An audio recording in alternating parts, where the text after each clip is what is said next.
Sometimes starting over means discovering who we are and not allowing ourselves to be weighed down by shame, guilt, or regret. And sometimes that discovery makes us realize we have nothing to be ashamed about at all.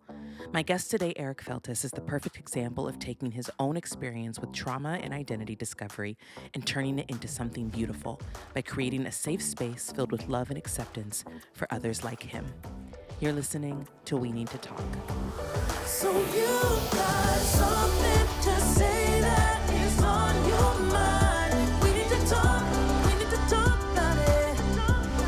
You know, just one conversation can change your life. We need to talk about it. We need to talk.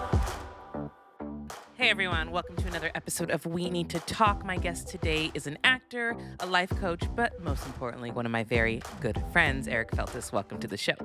I am so glad that my top priority is to be your friend. That's such an honor. I'm putting that on my resume. I have friends on the show. I always tell them, I'm like, I could prepare, I could not. I don't know. We're just going to have a conversation. But with you, we talk all the time, and we've grown very, very close over the last couple of years. So I'm really excited to have you here. It is an honor. Oh, of course. Thank you. So as I've been talking about, this month, a lot of my guests, we've been talking about just like new beginnings, starting over. And that's just kind of how people view a new year. And it's usually the time when people make big decisions, create new paths for themselves, so on and so forth. And as I mentioned, you're an actor, but you also took a really big step recently to become a life coach, specifically for gay men to overcome church shame, which I think is very, very important. And I'm glad that you've gone down this path and had this avenue. But I want to talk a little bit about your personal journey in your life that made this seem like the best move for you. And then I want to get into how your personal journey has positively impacted the people that you've been doing life coaching for. Yes, I love that. Well, like I said, it's such a joy to be here. Like you and I know each other on, when the cameras are off or the microphones are off as well. But to be able to talk to you in your space is just, I've been looking forward to this for a long time. So thank you for the opportunity. I think that everything leads us to the present moment, right? And I look back at my life and I've always been in the business of people. After college, I was a teacher for 5 years. I taught Spanish and theater. I directed the fall plays and the spring musicals. And even when I was still in the closet, I was able to see the intricacies of therapy. And we'll get into this, but to be very clear, therapy and life coaching are different. But just how transformative the experience of therapy, of acting and being in a performance can be for young people. And to be able to sort of relive that with them in that way was such a blessing. So I did that. I've always sort of been involved in community theaters and directing as well. I did a camp. I helped to start a camp in Aurora, Illinois, where I'm from, called Peace Players. It was at a UCC church, which is a very open and affirming church. And that's a 2-week camp in which we, explored what peace meant through the arts. And all of these things were incredible learning experiences for me. And going from that to, continuing my career as an actor to moving to Los Angeles and getting deeper down into that career as well, I realized that everything led me to this moment. Mm-hmm. I'm in the business of people. And so I love connecting with people. I also have a master's in educational leadership, which I know gives me a lot of that, along with, having many years of practice of lesson planning, I think gives me a lot of tangible tools to be an appropriate, a successful and efficient life coach for these gay men. But then to get down into the niche of it, of working with gay men who've been burned by the church, that's from my own life experiences. Yeah. And I would love your take on this as a person of color. I'm sure it's true for other marginalized groups, but I can only speak on what I know. And I think that, when you grow up closeted, you are a natural healer. I think that we heal when we heal others. I think that love is infinite. I wish more people felt that way. And so when we love other people, we are nourished and we are loved. And so I think about crying at the top of my parents' steps when I was in 7th grade, and it dawned on me that I was different than other kids, sobbing, desperately praying to God, please take this out of me, change me. Um, I mean, but I didn't, because I'm stubborn, right? Fast forwarding a little bit, I was engaged to a woman. I went to an evangelical church. I came out of the closet 6 months before the wedding.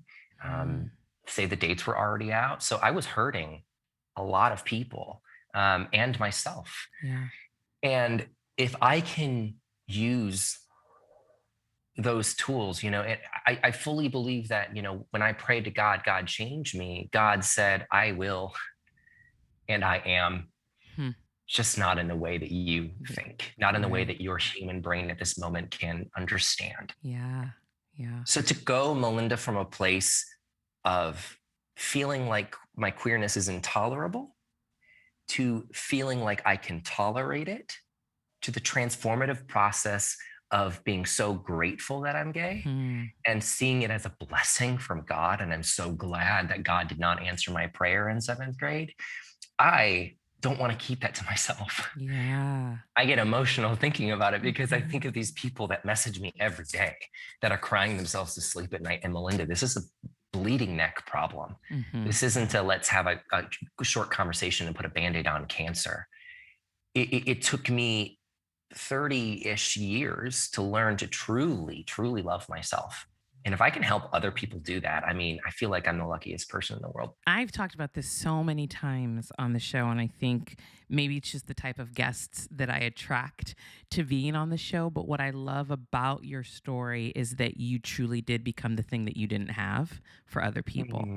And I think that when you step into your purpose in that way, and especially when God's telling you to do something, because to me, it's obvious that God put this on your heart to be that light for other people, specifically for gay men that have gone through church shame. Like, you can't ignore it. You have to move forward and you have to do it. And I love that you just kind of answered that call in that way. And you're giving back. You're giving back. You realized who you are as a gift. That's how God made you. So I want other people to realize that. And I think it's really, really powerful when you step into your purpose in that way. So I'm glad you did it. I'm glad you did it. Yeah. But one thing I will say, and what I love about what you are doing, is social media obviously is a cesspool of crap. We all know this, right?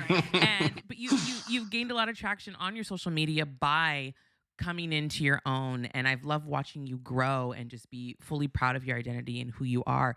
And we've talked about this personally, but how have you managed to deal with some of the backlash and the hate and the vitriol that you get from specifically evangelical Christian communities that don't agree with what you're doing and that you're saying your identity is a gift from God?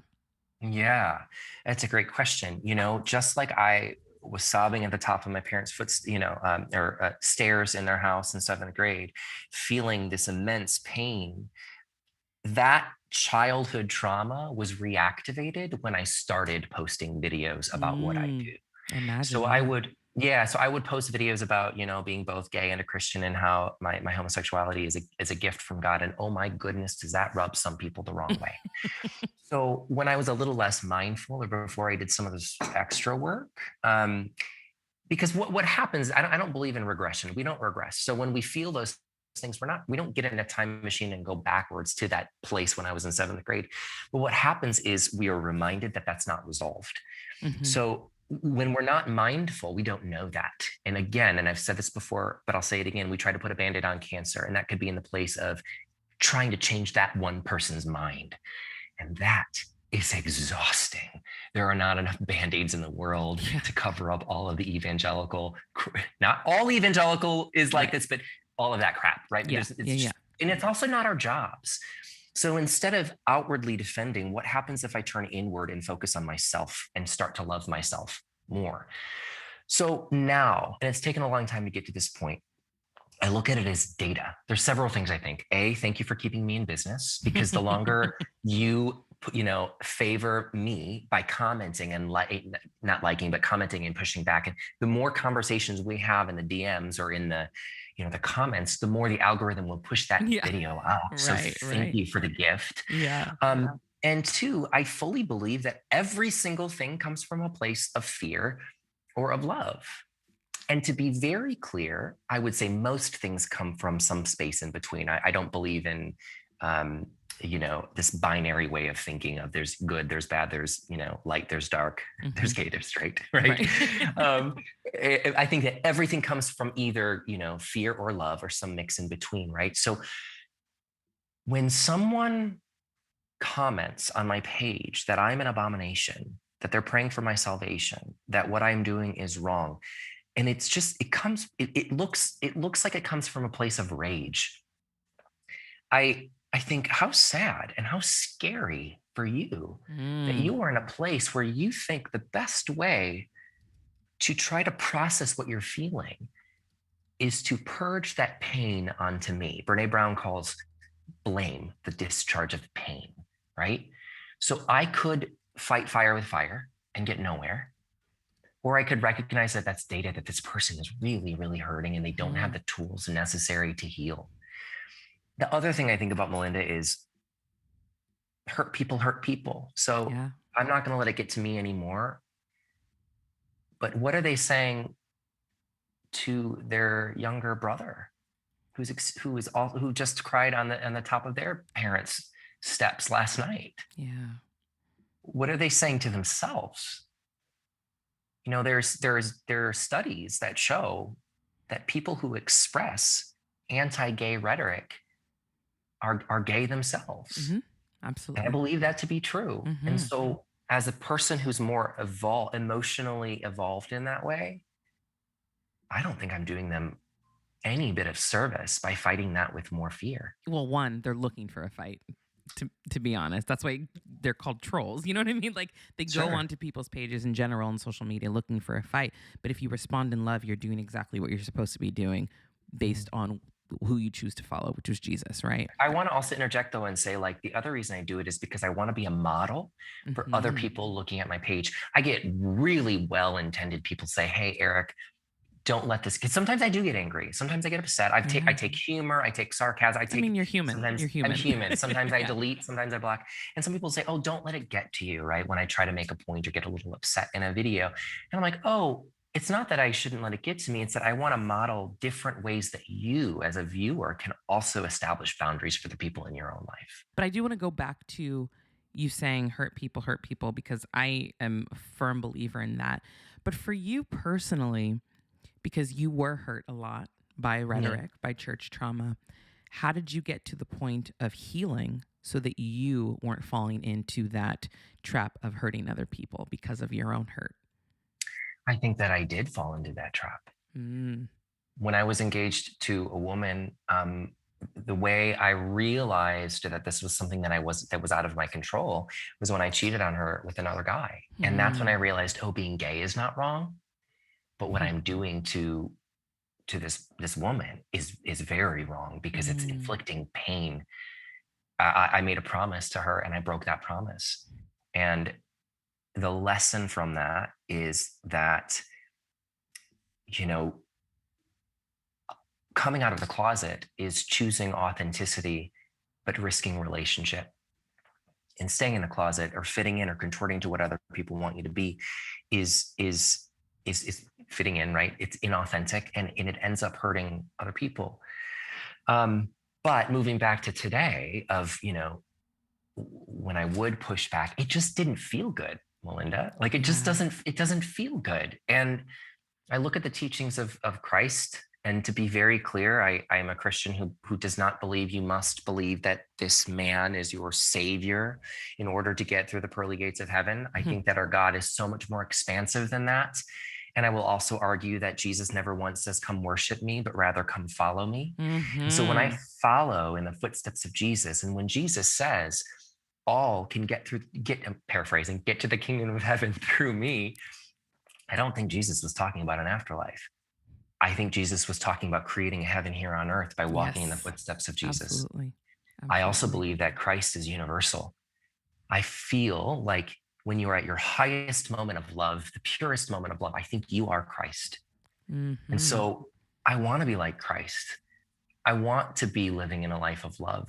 I want to choose love every time. And while it's easy, and while I stump to fear, and while not to fear, there's nothing wrong with fearing. what happens, Malynda, I think, is that we cover that fear up with tactics like anger, like bullying, because we're not ready to deal with that fear. I would rather be vulnerable and experience the fear so that I can fully experience the love that I have through that. Does that make sense? Yes, absolutely.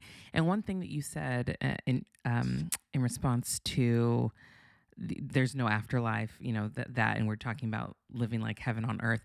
There's a song by a singer-songwriter named Joey Dosick, and one of the lyrics says, "If we don't act like we are already in heaven, we'll never know if there is one."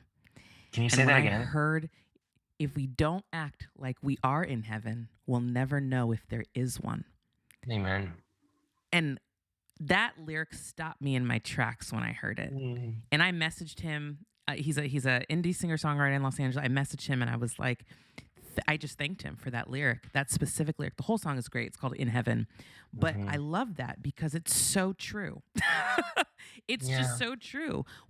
That is what we're talking about. We're talking about the kingdom of God. We're talking about heaven. It's about how we treat people here and how we love and accept others. And it's so funny, just like looking over the pandemic, for example, the simplest requests of people to love their neighbor were the hardest things for some people to do.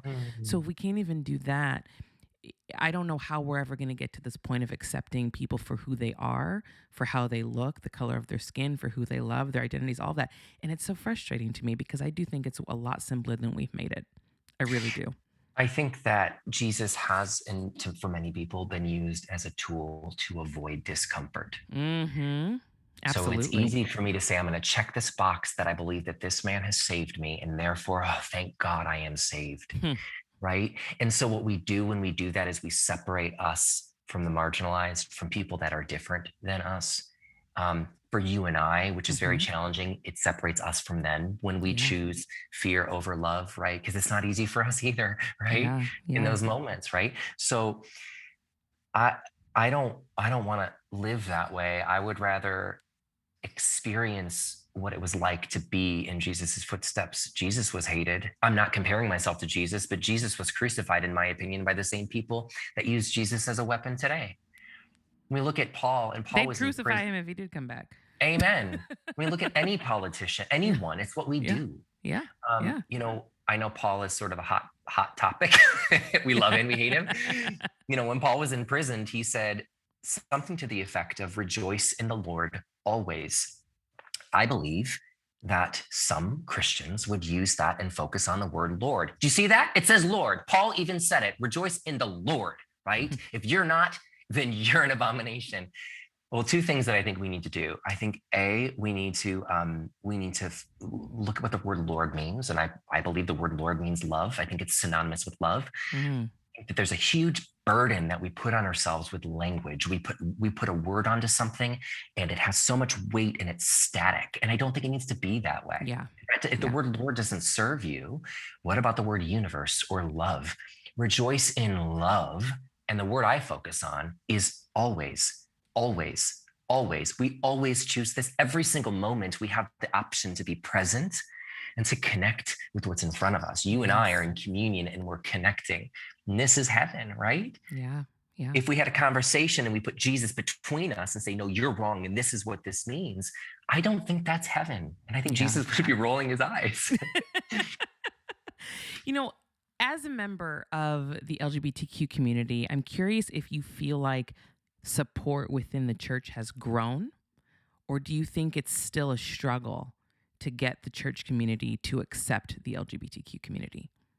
I don't think one is right over the other. I think the Mm. answer is yes. The top, as a statistic, the top 100 churches are not affirming. You Anyone just listen? posted that recently, didn't Yeah, you? Yeah. yeah, Yeah. it's boring. Right. So for anyone listening, to be very clear, the word affirming means that you, as a queer person, as a member of the LGBTQIA plus community, you are not just welcome here, you're not tolerated, you are loved, and you are celebrated and accepted because of who you are. Mm-hmm. You can be in leadership positions because of who you are, right? Um, a church that is welcoming, that's a dog whistle. And that means, Mm-hmm. you can sit in the pews, you can give us your money. but you're also going to listen to us, at the pulpit talk about how your lifestyle is an abomination. And if you're a member of a church and you're listening and you say, actually, my pastor doesn't preach that way, but I guess I don't know if we're affirming or welcoming, you're not affirming. Right. If you don't know, if no one's gone out of their way to let everyone in the space know, Jesus says we want you hot or cold. We do not want you lukewarm, right? A church that says, I'm not going to say the name, but it's like I live on La Brea and it's like 4 blocks down for me. You know what I'm talking about, right? It like with rhymes the big billboards. with LASIK. Is that kind of right? Like, too obvious. I was going to be like a little bit. Right. And I've emailed them, I've contacted them, I've asked them, and they've never once responded. I've asked people in their congregations if they're for me. I think we are. That means they're not. They're not. So they're lukewarm right now. They're very clearly not. If you listen to their podcast, if you talk to other members, they're not. And it's sad because there are people that go there that are well-intentioned people that just don't know. They don't know. Of the LGBTQ plus community that go there and they don't know because nothing is said. And that, like you said, to me is the key. When it's not said, then you know that they're not. Amen. I would rather you say that I'm not, so that I can make an informed decision of where I spend my time and my money, right? Absolutely. But it's a business. Absolutely. I don't remember what the question was, Malynda. I was just asking if you felt that support for the LGBTQ community has grown at all in churches, or do you still think it's a struggle? But for you, it's kind of balanced. I think like it's on both. One hand, there is support. On the other hand, it's still a struggle. I think when one side grows in righteousness, the other side gets louder, right? And what is it? Oh, I'm getting angry. What is it about some Christians who feel that they are martyrs? You are not a victim. Yeah. You were in the United States of America. Can you get fired for being Christian? No. But did you know that in some states I can get fired for being gay? Right? So you are not a victim. So just because these other churches are growing, it does not mean that there is an attack on your life.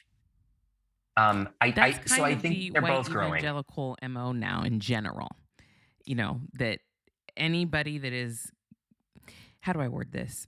There's this fear that inclusivity actually means exclusion, but it literally just means being inclusive. It's not pushing anybody out. It's not taking anything away from you. It truly just means you're being inclusive. And I don't know why this scary. It is. It's really so scary for them. I'm getting angry too. But but it's frustrating because there's this thought as Christians that if you aren't catered to, it's very egotistical, honestly. And that's what pisses me off about the white evangelical space specifically, is that everything has to be catered to them and there's no room for anybody else. But that is complete opposite of what Jesus was in how he was selfless. It's very selfish. And that's how you know that they're not actually walking with Christ in the way that they should be, at least. Not that I'm trying to judge, we can get into all that, but that's obvious because it's selfish. You're not supposed to be catering to you. You're supposed to be catering to God and to Jesus. And what a sad, again, I feel like there's just so much fear. Yeah. I'm curious to know what goes through some evangelicals' heads as well if they take the time to pause and really question, do I think I'm actually going to heaven? Because if they believe in this conditional sort of love, do they also believe that God has conditional love for them? Because I think that the thoughts and feelings we have towards other people are a direct reflection of how we feel about ourselves. And I don't know about you, Malynda, but whether or not I am open to the possibility of whatever happens in the afterlife, because I have no control over it. If there is this sort of binary heaven and hell, like we've sort of been taught, I am 100% confident that I am loved because of who I am. And I know exactly where I'm going to be. And you know what, Malynda? Part of that is because I've gone through the pain and trauma of doubting and of not knowing. I think that there's also this big difference between evangelicals and people that are not.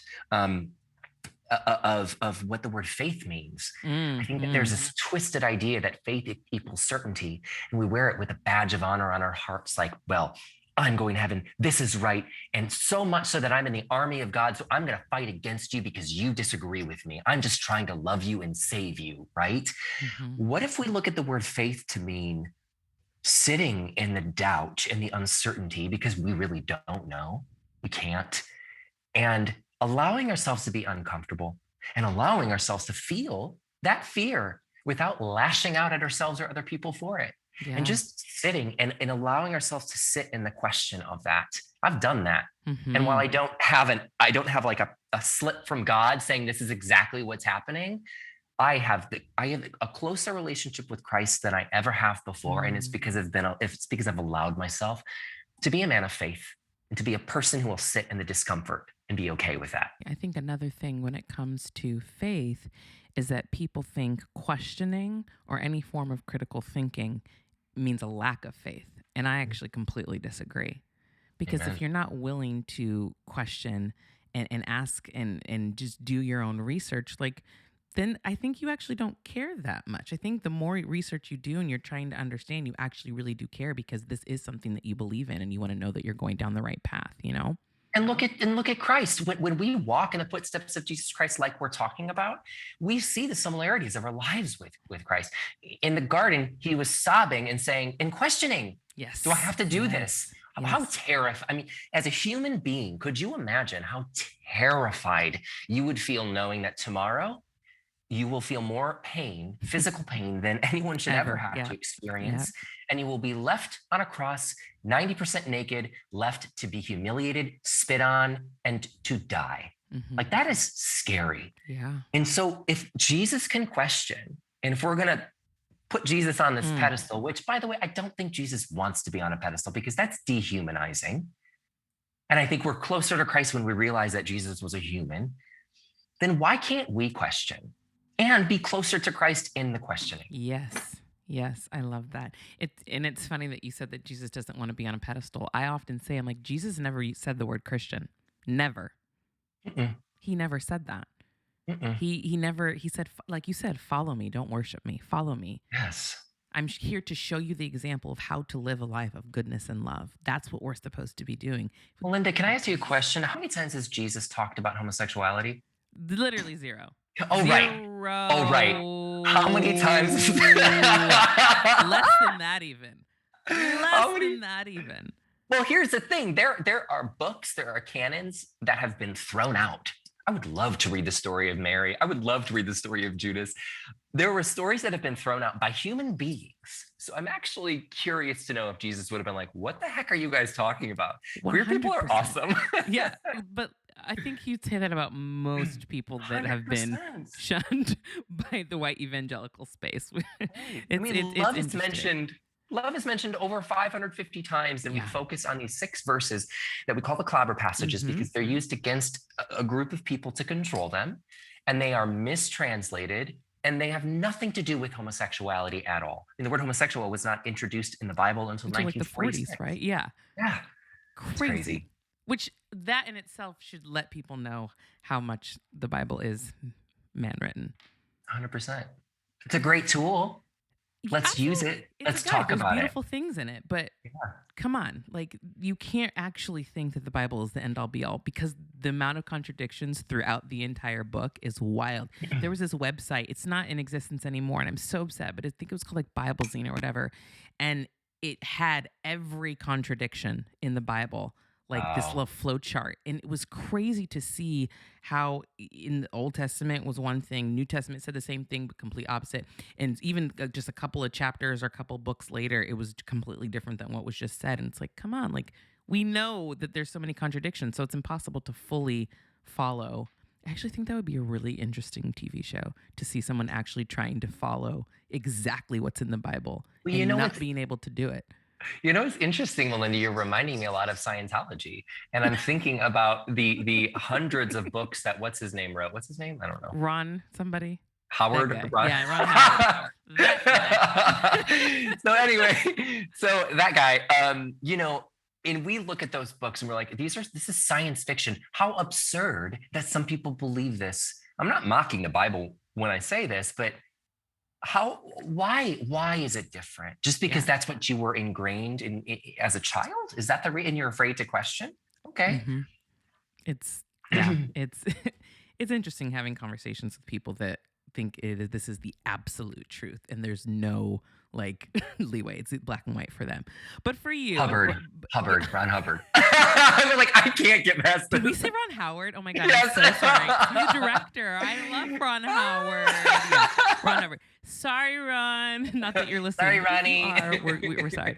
But okay, so with everything that you've gone through, all the changes you've experienced personally, going through the church, going through church trauma, all of that, and now making this professional shift and being a life coach, what do you feel the most important thing that you've learned about yourself is? I'm awesome. I love that. And that I'm a child of God, and that my queerness is a gift, and that I have a purpose to help people, and that I have a growth mindset, which means something happens and it's not static. It's not the end. I can use that as an experience to grow and learn and love. And that I think my number one job on earth is to love myself unconditionally. Yeah.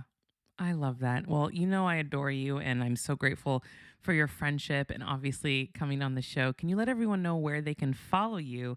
And if they are interested, if I have any listeners that might be interested in your life coaching, how they can reach out to you for that? Yeah, I love that opportunity. Thank you for that. So Instagram, Eric Feltes, EricFeltes. You can also go to TikTok, which is Eric.Feltes, same thing.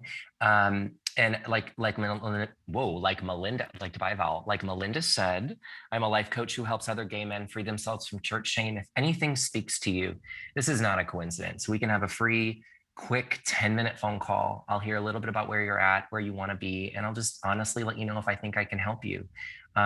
Please reach out, because in both Malynda's space and my space, you are safe here, you are welcome here, and we want to celebrate the person that you are in your wholehearted self. So reach out anytime.